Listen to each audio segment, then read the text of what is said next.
Hi Matt, just a couple of exercises after we spoke on the phone this morning. As I said, I'm going to send you out those glute activation ones in a separate video that I've already done. So I'm just going to kind of go through a few other things I want you to be doing, okay? So not many more, just a couple of stretches for kind of hip flexor and adductor. Make sure you're doing those okay. And a little bit of activation kind of around your kind of core, okay? So the first thing I want you to do is lie on your back. Okay, knees bent up. We're looking at kind of contracting kind of your core muscles around here. So what we're going to do, we're going to tilt our pelvis so you're flattening your back against the floor. Okay, so if I was to normally just kind of lie here, I have a big gap in my back. So I want to be tilting your pelvis back so you're getting that nice contact between your lower back and the mat.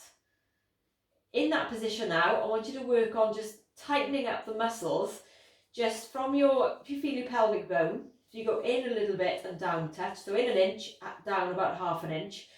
There's a muscle there called your transverse abdominis, okay? That's a really important kind of core muscle when it comes to back pain and core stability. So what I want you to do is, so you're flattening your back against the floor, and then you're just kind of tightening up you're zipping up from your pelvic bone to your belly button, okay? So you're just literally just zipping up there and just feeling that contraction just under your fingers. Okay, so that's what we call your transabdominis contraction. So initially, all I want you to do is spend a little bit of time in this position. Yeah, and just see if you can kind of get that contraction on. And then relax again. Okay, so you're just literally kind of switching on, getting that contraction, hold it for a couple of seconds, and back down again. So progression from that exercise, exactly the same position, and we're tilting your back against the floor, so get that pelvic tilt, and then we're going to produce that bridge. Okay, so it's not a quick bridge from there, it's a slower bridge, incorporating that pelvic tilt first, then lift up. Okay, so if you lift just straight up, you're using a bit more hamstrings. If you're able to kind of get that tilt, you're using a little bit more core and more glute activation when you do that. Okay, so the movement again is just that rotation here, flatten your back and lift up from there.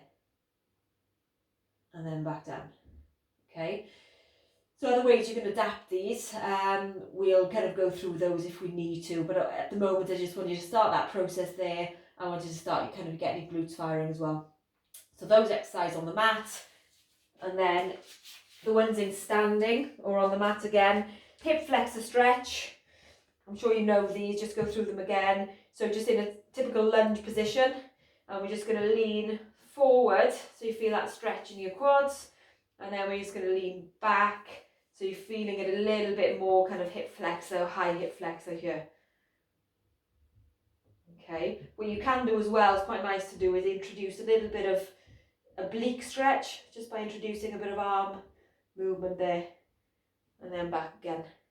Okay, so into that stretch maybe 3-4 times, holding it for 5-6 seconds each time. You don't have to hold it for too long.